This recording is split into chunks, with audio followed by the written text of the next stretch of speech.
Before diving into this incredible story, consider subscribing to the channel and hitting the bell.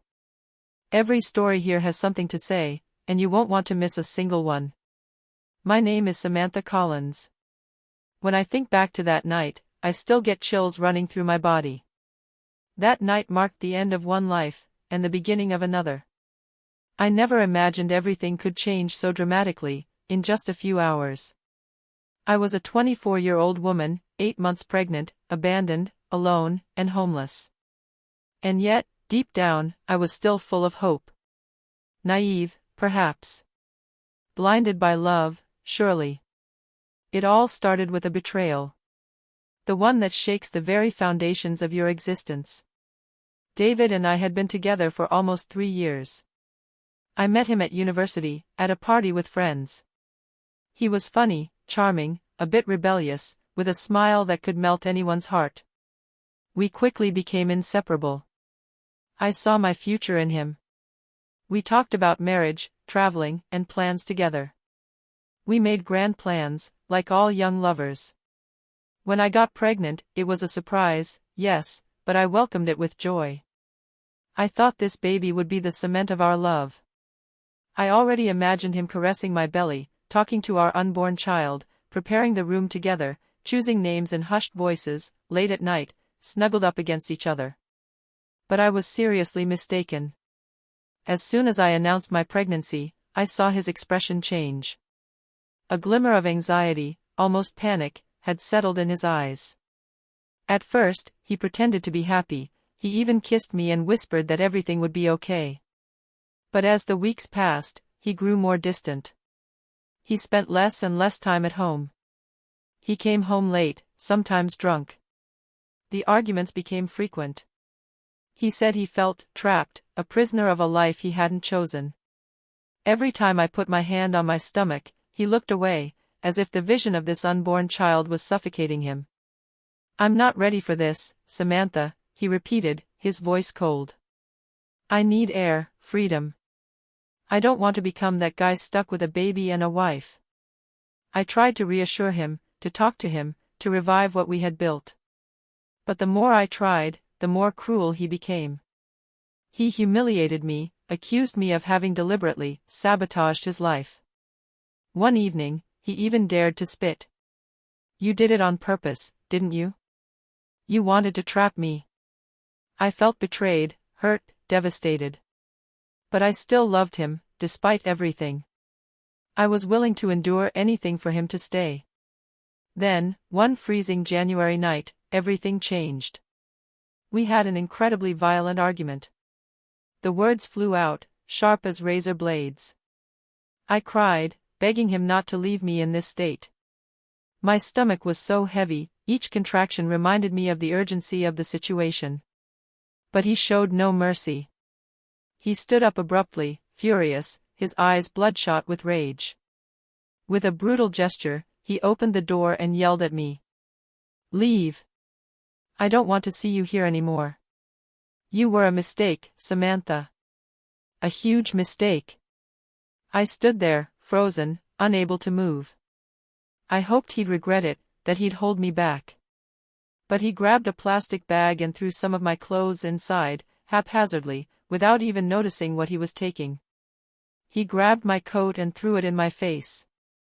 "Get out. Go figure this out for yourself. It's not my problem anymore." I collapsed to my knees, still begging, my voice broken by sobs. "Please, just until the birth. I'll leave after, I swear." But he closed the door without a word, leaving me alone in the cold. It was raining that evening.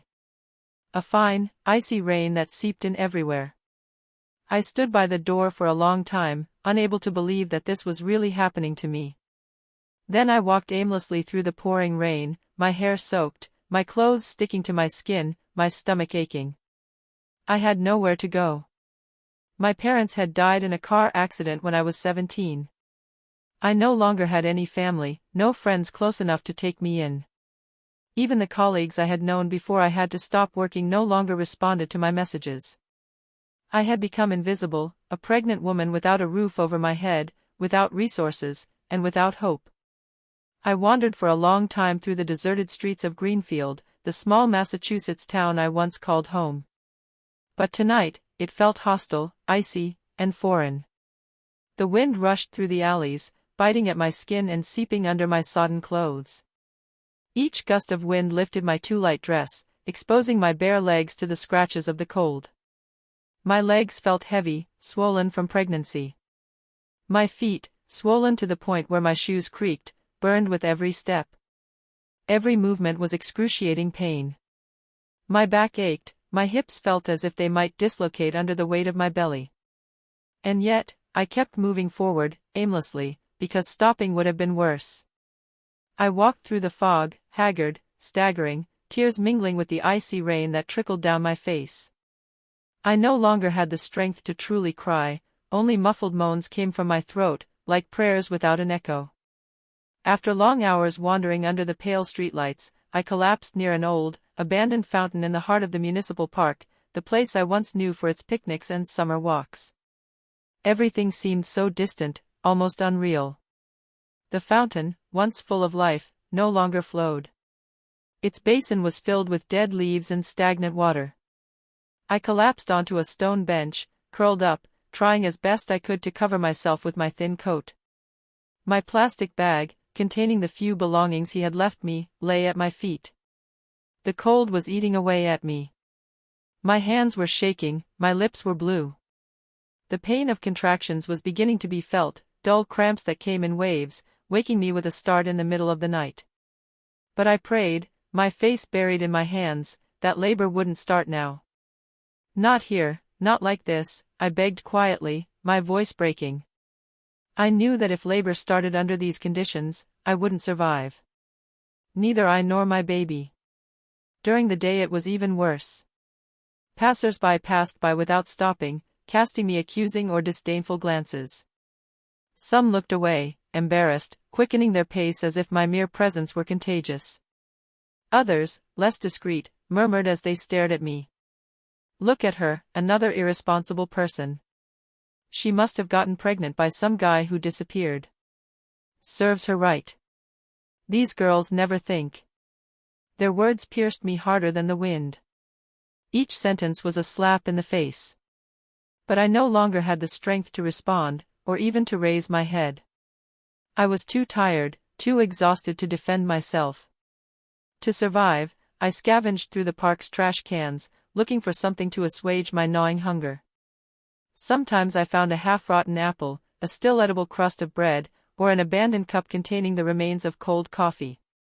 I drank icy water from the park's public taps, clutching the stone ledges to keep my balance. My stomach was rumbling, my whole body was crying out for strength I no longer had. But I kept going because I had no other choice. Every night I fell asleep on that bench, my stomach tight with pain, my muscles stiff with cold, just hoping to wake up in the morning, or maybe not. Sometimes a terrible thought crossed my mind, maybe it would be easier not to wake up at all. But immediately, a flutter in my stomach brought me back to reality, my baby. This fragile little life beating beneath my skin. I couldn't abandon it, even if everything else in the world had abandoned me. I whispered then, caressing my swollen belly. Hold on, my angel. Hold on, Mom will find a solution. But deep down, I doubted it. I wondered if I would end up dying there, on that icy bench, in general indifference, forgotten, alone, with my baby in my belly. And yet, a part of me continued to hope, if only a little, like a fragile spark in the darkness. It was a Sunday evening, one of those evenings when the air is so heavy it feels as if the entire sky weighs on your shoulders. The wind had died down, but the threat of a storm hung over the city like a silent curse. The clouds, black and dense, had gathered over Greenfield, slowly swallowing up the light. I shivered on my bench, my fingers clenched around my rounded belly. The contractions had become more frequent, more violent.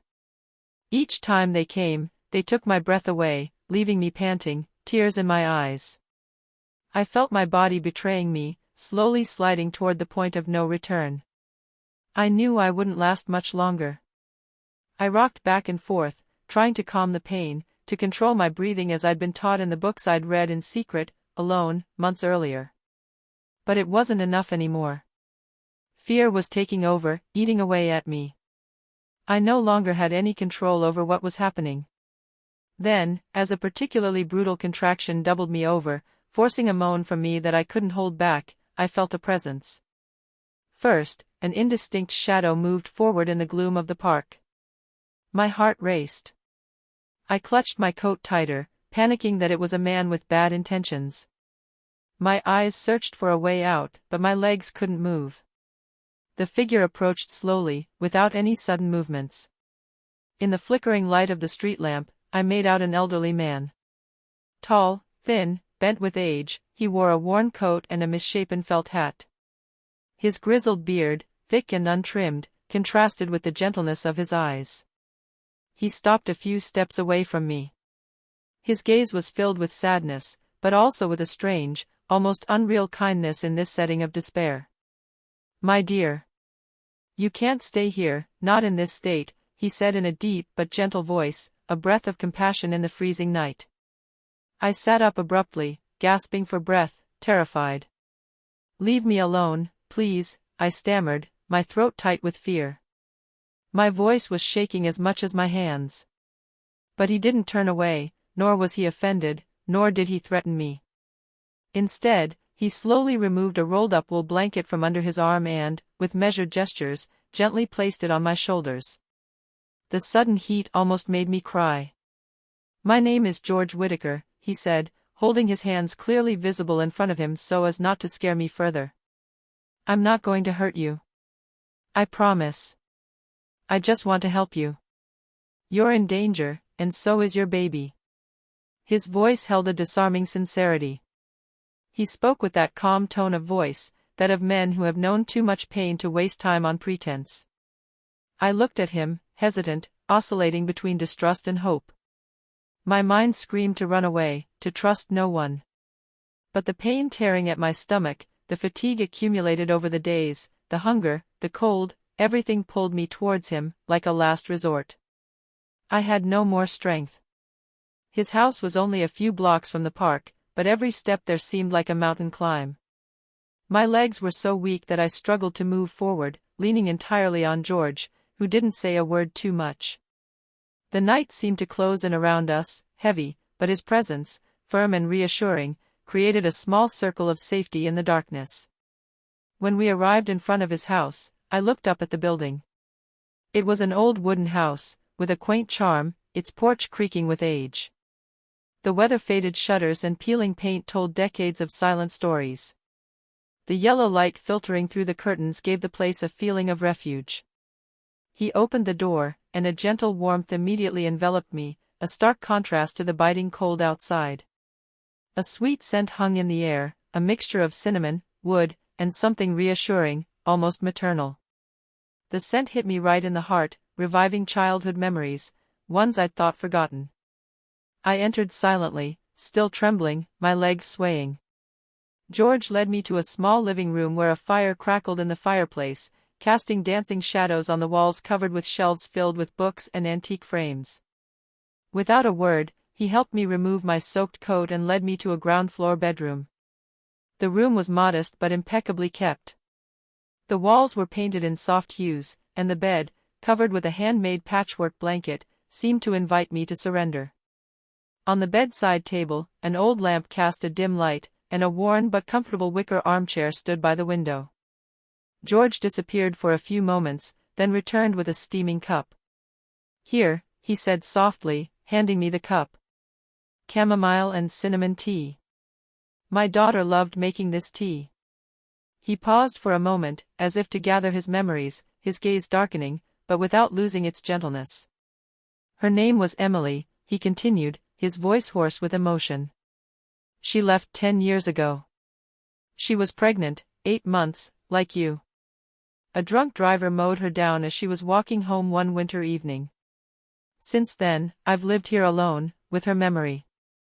His words hit me hard. I didn't know how to respond. My heart sank as I thought of the pain this man must have carried, alone, for all those years. I, who thought I'd hit rock bottom, had just met someone who was carrying a pain as immense as my own. I couldn't hold back my tears. They came out without warning, tears of fatigue, sadness, fear, and perhaps relief too. George, without a word, gently placed his hand on my shoulder, a simple gesture, full of modesty and respect. "You are safe here," he whispered to me, his voice calm and full of conviction. "Rest, my little one. You need it badly." I didn't resist any longer. My exhausted body gave way.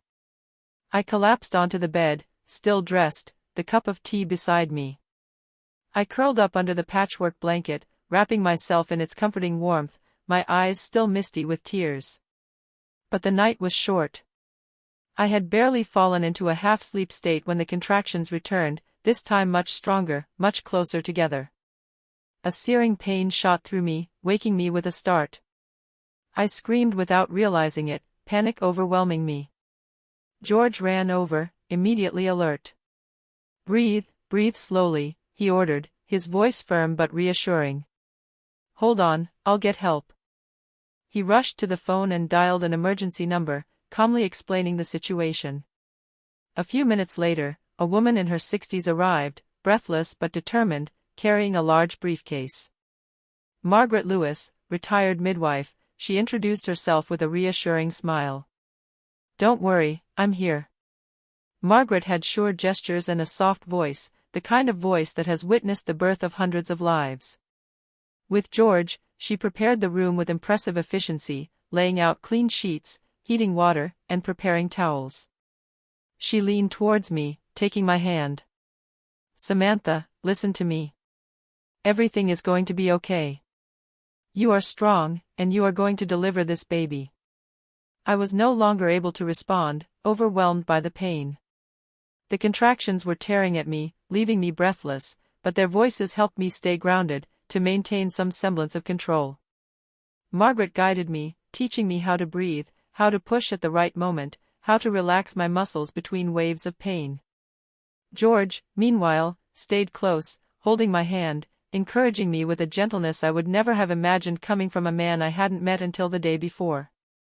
The hours seemed like an eternity. But at dawn, as the first rays of light filtered through the curtains, a scream tore through the silence. My baby. My baby was there.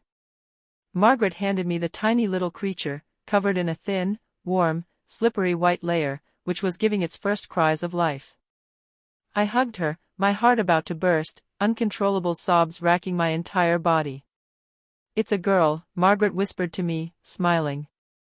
I looked at her, so fragile, so perfect. I called her Hope. Hope, because she was living proof that even in the deepest darkness, a light could still shine.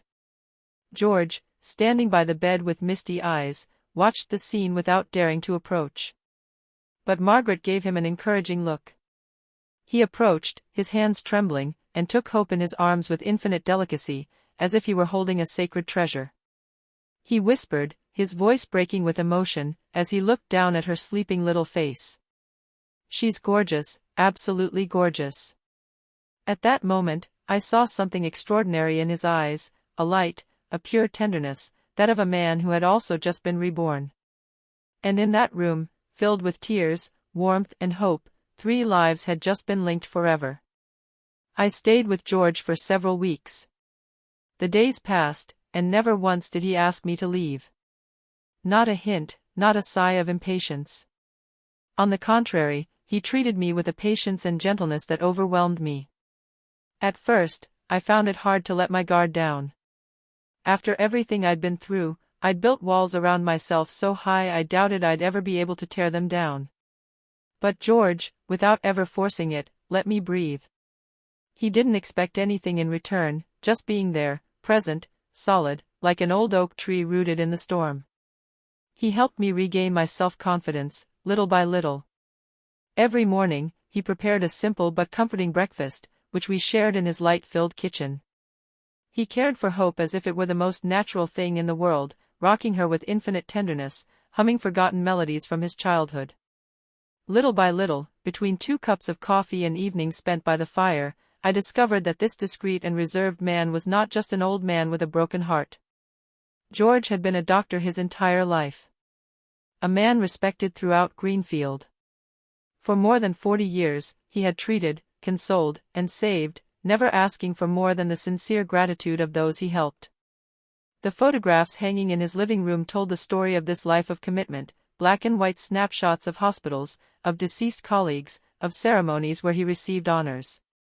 But it wasn't pride that shone through in these images, only the humility of a man who had always served others.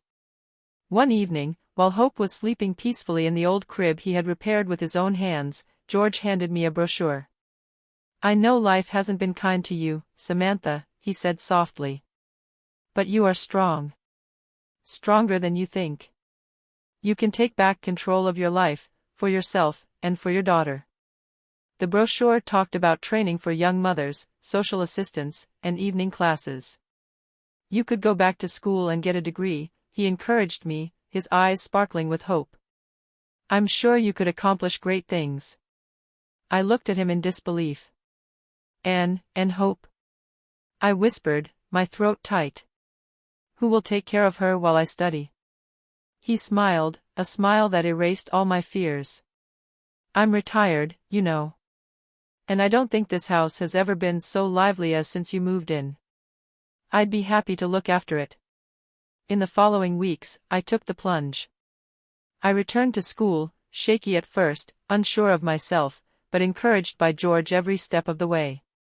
He looked after Hope during my classes, and when I came home, I often found them together in the living room, she, asleep in his arms, and he, his face peaceful, as if he had finally found a forgotten peace. Our bond was formed without the need for words. He had become more than just a savior, more than a refuge. He had become an anchor, a landmark, a rock. Then, one autumn evening, when leaves carpeted the sidewalks and the air smelled of burning wood, he invited me to have coffee on the veranda. We talked for a long time, in silence punctuated only by the crackling of the fireplace. And suddenly, his voice, usually so calm, became shaky, almost hesitant. "Samantha. I've been thinking a lot," he told me, his eyes fixed on the cup he was turning between his fingers. "You know, this house has been far too quiet for too many years. But since you've been here, everything has changed." He looked up at me, his eyes shining with an emotion he made no attempt to hide. "If you don't mind, I'd like to officially become Hope's grandfather. Not on paper, no. But in your hearts. And if you wish, I'd like you both to stay here. This house, it's far too empty without you." I was speechless. Words raced through my head, but none managed to escape my lips. Then the tears flowed, slow, deep, hot, washing away the last fears, the last doubts.